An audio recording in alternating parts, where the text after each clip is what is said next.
Hello, ladies and gentlemen. Welcome to my presentation in this EdMedia and Innovate Learning 2020 conference. My name is Caroline Cairo from the University of North Texas, and I'll be making a pilot study research finding presentation on online group discussions. Is this a new social presence? As indicated in the abstract, that this is a study, actually a pilot study, that aims to extend studies on instructors' views on online classroom discussions in online learning, specifically looking at evaluation of the current tools used in online platforms for the group discussion settings, the effectiveness of those online learning group discussion tools, the instructors' views on social presence and facilitation of online group discussions. Several instructors were interviewed in higher education using informant interviews. I had an overall of 5 due to the limitations of the COVID-19. And the overall findings that I find that we in the research are suggesting that instructors find that online instructions is effective and engaging, but there is need to develop ways to increase social presence. The students were found to be more engaged when there were discussions for graded assignments. So that is something that we need to take a look at as well, especially as instructors in asynchronous online group discussions.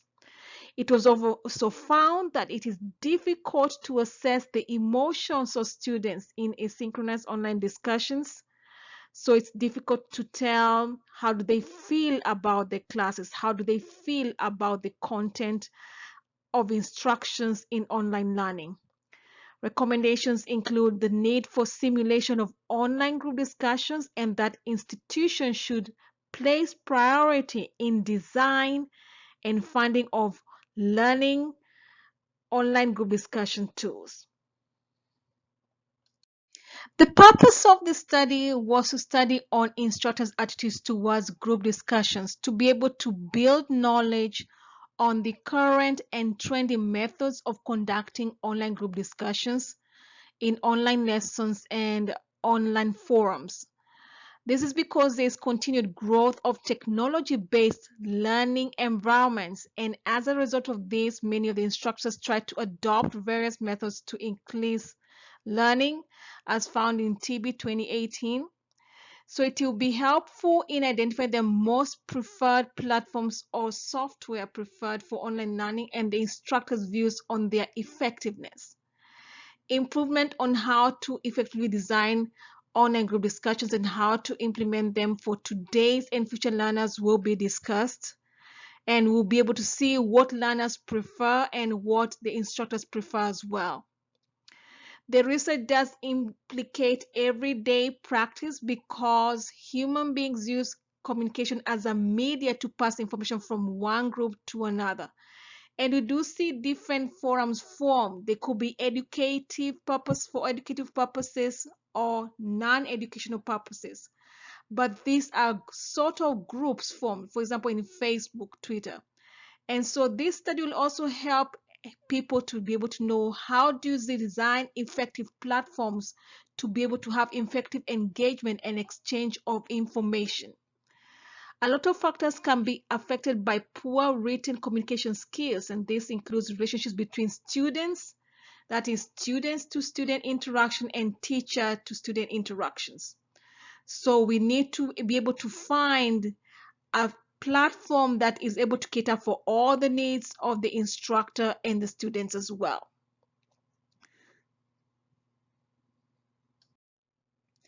The study may also be beneficial to lay people, whereby they can learn how to present information to their peers or friends in a way that they can be understood, and can learn how to build guidelines for communication with other people in groups within their own social networks. This study will also help to identify the preferred platforms or software for online classrooms and specifically online group discussions, and also be able to evaluate what instructors view on online classroom platforms and especially online group discussions. And we'll be able to see how we can be able to implement their views in designing effective course content for the online group discussions. The methods of evaluation of academic content in online group discussion will also be discussed, such as rubrics and non-formal evaluation methods to evaluate the effectiveness of application of constructive, cognitive, and behaviorist theories. Online group discussions has also helped in development of community of inquiry that includes inclusion of social presence, cognitive presence, and teaching presence. And it is important to have different threads for each discussion topic. We should also take into account that grading of online group discussions does also influence performance. So the instructor should have design goals and objectives on what they intend the students to achieve from the discussions, because sometimes the grading does influence their participation and the quality of participation in the group discussions. With the increase in online learning, there's also the need for building online communities in order for students to increase collaborative effort and other social skills which not only assist them in their academic work but also in daily interaction with others. On the other hand, there's increasing demand of instructors to be perceived as present and seen by students. So despite this, the need for asynchronous group discussions, the instructors see there's a need for that social presence in the group discussions. And as we see in a research by Etke and Schulte, which was done in 2012, they do see that the instructor's presence is seen as a major motivator and influencer of satisfaction in online learning. When the students see that the instructor is participating, giving instructions, or contributing to the online discussions, the students are motivated to learn. But in instances where the students is fully asynchronous, there is no interaction between the students and the instructor, the students are demotivated because they don't feel that presence of the instructor. However, it may be difficult for instructors to control their presence in online courses as the courses are designed with compliance to online course policies, university online policies and procedures, and online course standards, which may be highly controlled by academic institutions. So as much as the instructor would like to be engaged, there's also the limitation, like for example, how many hours do they have the social presence? How much do they control the online classroom for effective work output by the students?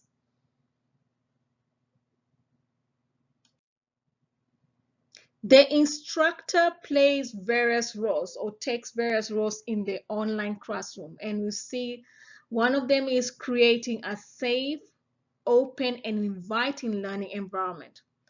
So it's important for the instructor to set a tone of interaction. That's the interaction between the instructor and the students, and also student-student interaction as well. And this helps in collaboration between students and the instructor to generate knowledge on a topic and meet the design learning objectives.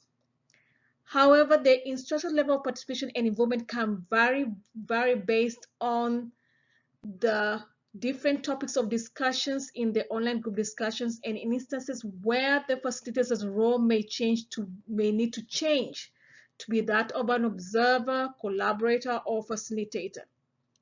So the discussion posting by the instructor should be used to explain the course content in detail and provide examples to facilitate the discussions and understanding of principles and application of the course content. As indicated by Mazzolini and Madison in their research work, which they did in 2007, regular contributions by the instructor influences student participation and engagement. It also acts as a motivator, and it is important as well, based on their research, that the instructor controls how much they are involved in the assignments so that they can reduce the level of reliance on this instructor by the students. This is because if the instructor posts so many times, there's reduction of student-to-student interaction, which is one of the main aims of group discussions, for students to share knowledge, develop critical thinking skills and collaborative skills, and be able to take criticism from others as well.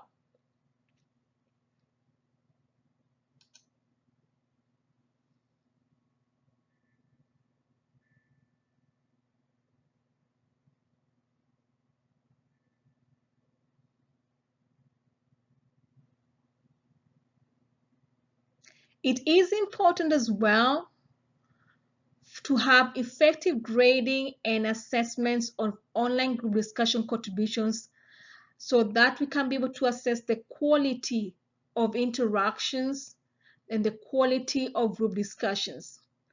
Being that most online courses last up to maybe 10 weeks or maybe up to 12 according to Esky and Schulte's research, it is important that instructors have established guidelines on how to grade and assess the content of online group discussions in online learning. There should also be establishment and adherence to feedback and grading deadlines so that students can promptly be aware of their progress and make necessary adjustments in the learning process. Despite that, feedback does take a lot of time to be recorded and processed. It is important that the instructor provides individualized, helpful, and constructive feedback on all group discussion assessments by also highlighting student strengths and areas of improvement. As stated by Wilkinson in his research in 1991, course grading rubrics for group discussion should be used, designed, and applied properly when grading. The instructor's social and online presence, both in quality and quantity, is very important. And the quality should be seen through the instructor's professionalism, respect, fairness, and grammar. Sometimes the quality of the class discussion can be affected by the number of students.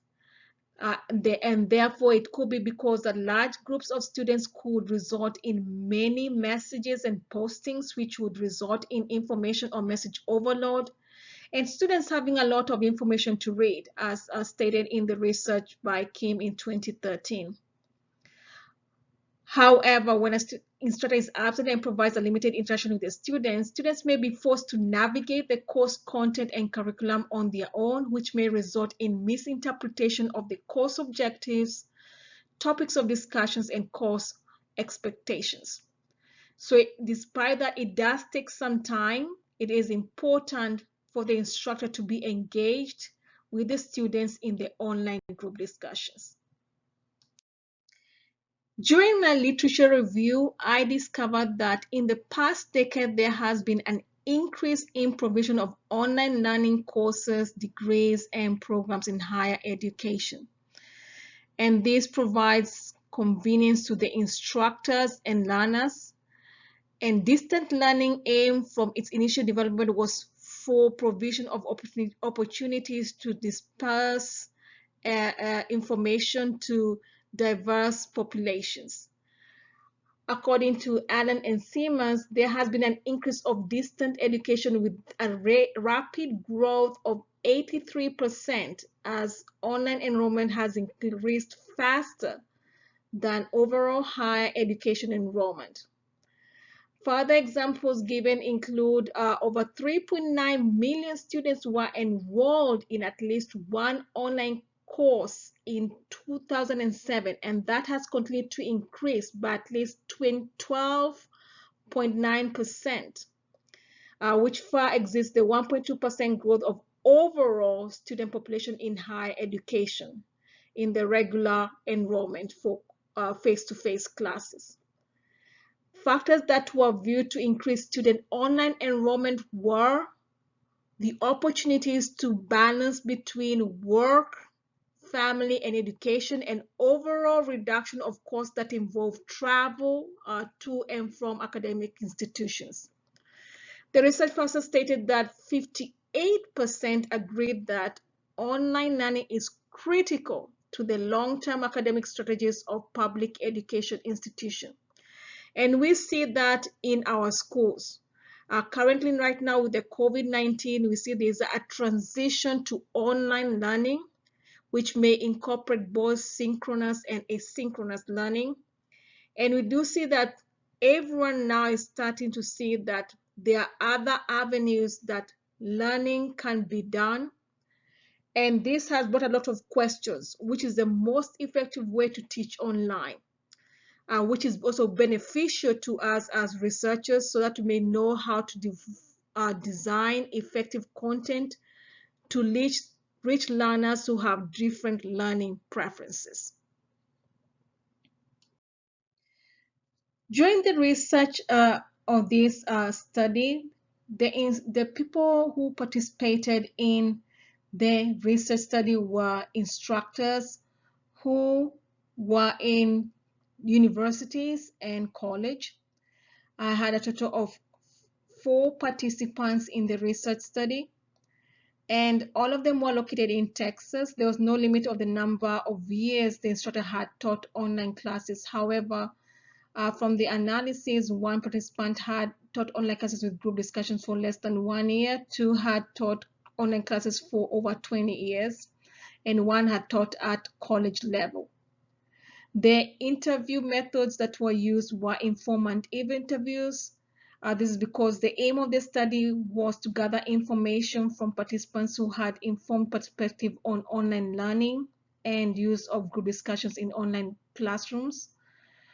We also had ethnographic interviews because of the nature of the work schedules of the instructors and the interruptions of COVID-19. So I had to adjust to the most appropriate method that they could be able to conduct the interview with the instructor. The theoretical frameworks that were used was social constructivism, as indicated by Rai in his research work in 2007. Social constructivism is defined as defines online learning environment as that encourages individuals to give their own interpretation of knowledge and learning content based on their experience and interactions with others in learning environment. And as indicated by McLeod in his research in 2019, in the constructive theory, it helps to explain that a learner brings a unique set of experiences and beliefs about their world. So the learner gains understanding through interaction with the environment and their peers. And learners can expand their understanding or acquisition of new knowledge by building on existing knowledge. The research paradigm that was used was interpretative paradigm to acquire the deeper knowledge of the areas of research. And the researcher did not make any conclusion from their point of view, but on the point of view of the participants in the research and the subject experts who had previously done research in subject of research in the area of interest of the researcher. And we also had the literature review was done, and the results were compared with the literature review that was found. The interviews were set to last 20 minutes, but based on the nature of the interviews, they were informal interviews. Some did exceed over 40 minutes. However, the interviewers gave consent to go ahead and carry out the interviews. All posts were coded numerically, and the content of participants' responses was analyzed, and units of meaning were grouped based on meaning and shared content. Multiple meanings were grouped into different categories. The research findings showed that there were different attitudes towards online group discussions. We find that majority of the instructors, 40%, were first and foremost skeptical about online group discussions. However, they did change their attitude towards it because they did see that times are changing and technology is increasing.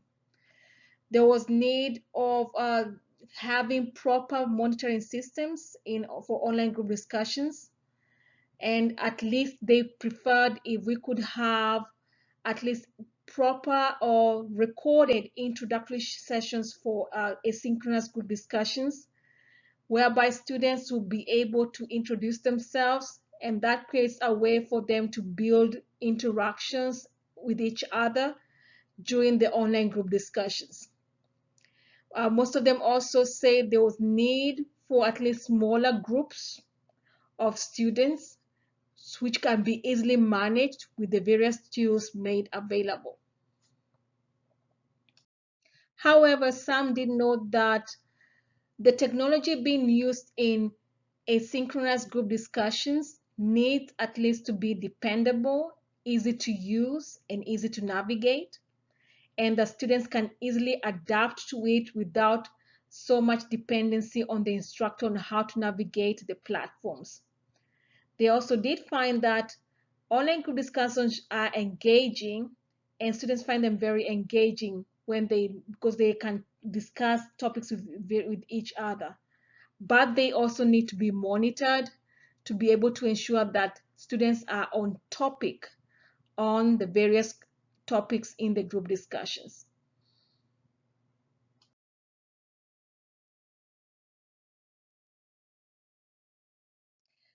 Other concerns were the lack of social presence, and that some instructors did prefer at least having some instances of synchronous meetings where they could have like a face-to-face discussion online with the students, and that it was difficult to assess the emotions of the students to know how exactly they feel in how they express themselves, and if they are really genuinely saying what they think or what they view of the learning content during the asynchronous online group discussions.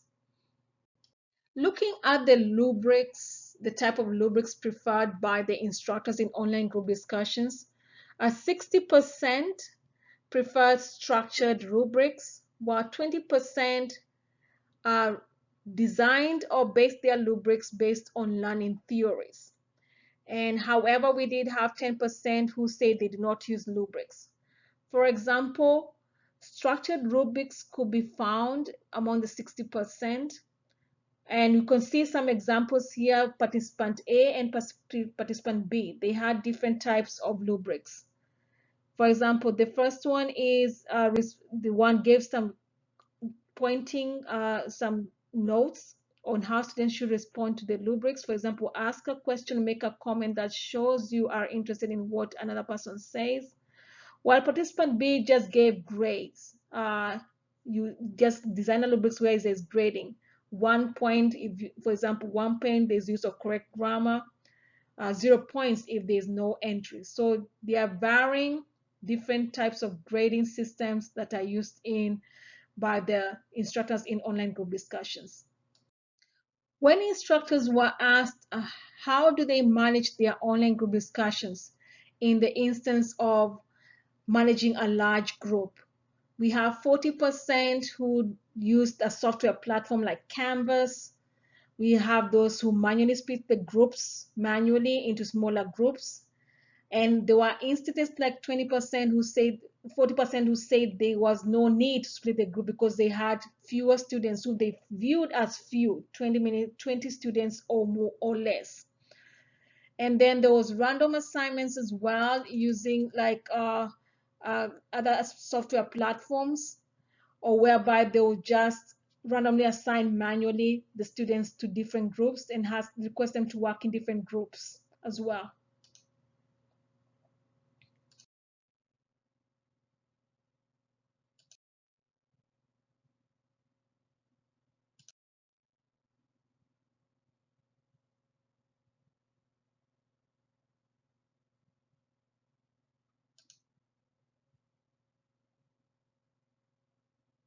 The most valued tools that were found to be effective for online group discussions were recording a video, podcasts, online games.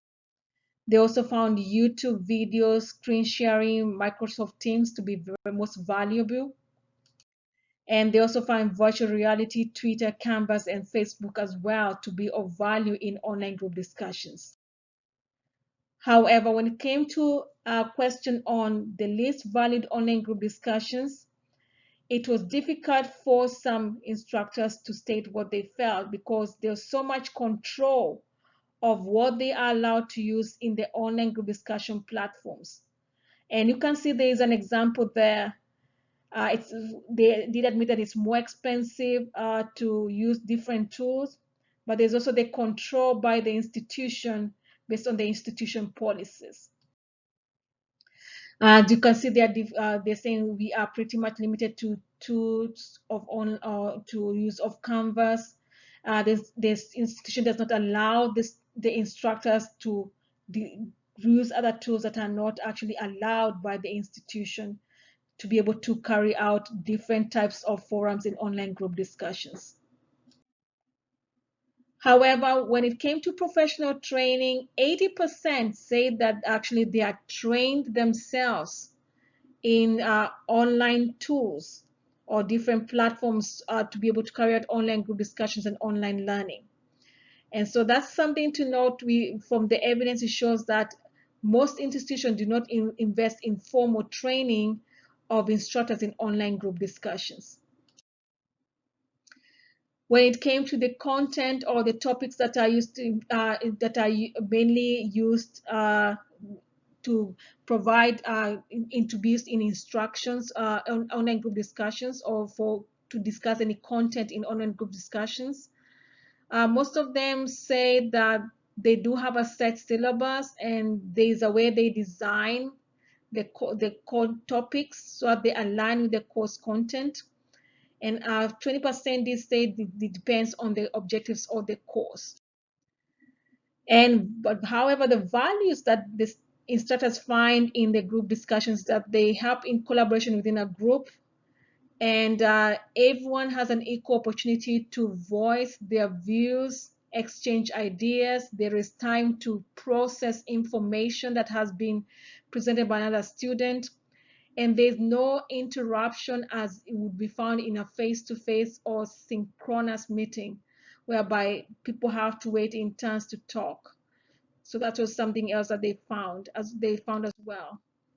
However, the concerns were that sometimes students are influenced by grades to participate fully in online group discussions, and there's no emotional connection between the students as well.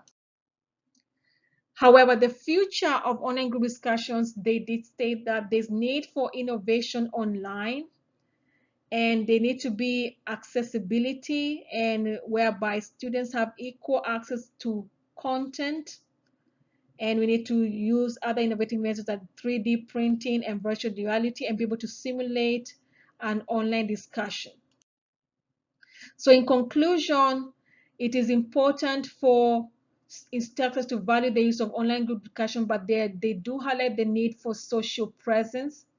Some of the reasons could include that they could be able to assess the emotion and depth of interest in a discussion. As because there's a contrast, there's the students are doing online group discussions to pass an exam, and there are those maybe who are genuinely interested. It may be difficult to at times assess the impact of online group discussions as one of the main motivators for increased participation when students are just focused on getting grades. There should be other innovative measures designed to evaluate students' increase in engagement, frequency of engagement, and general interest in topics of discussion. And having manageable groups for online group discussion can increase social presence, as indicated by Akwagulu and Lee in their research in 2016. And students should be given the opportunities to facilitate the online group discussions. However, the instructor should have some leeway in control of the discussion forums. As we conclude, the limitations to this study was that I was only able to carry out research in higher education. So future studies should be focused on colleges and technical schools. And then looking at the demographics of the participants, there should be at least a future research on how the gender of the participants affects their views on learning, on learning orientation, and also their views on online learning, especially looking at asynchronous and synchronous group discussions, and how their years of experience in the use of online group discussions impacts their view on how it should be effectively used in the students' learning environments, and how it affects their perception on how the courses should be designed for the online group discussions. Thank you for listening, and thank you for being there during my presentation. Hope you have a great day. Thank you.